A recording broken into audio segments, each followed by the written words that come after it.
A planet is moving in an elliptical orbit around the sun if T, V, and E and L stands respectively for kinetic energy, gravitational potential energy, total energy, and magnitude of angular momentum about the center of force.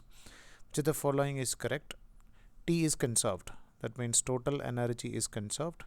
So this T over here is representing the not total energy. T over here it is given as kinetic energy.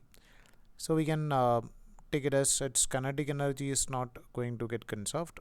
Total energy is going to get conserved. Kinetic energy may change. So this is not correct. V is always positive. V represents the gravitational potential energy. Gravitational potential energy is always negative. So this is also wrong. And E represents the total energy. Total energy is always negative. Yeah, that we can say that total energy is always negative. Then only it will be in bounded motion with the like sun. And angular momentum about the center of force. L is conserved, but direction of L vector changes continuously. The direction as well as magnitude of angular momentum will not change.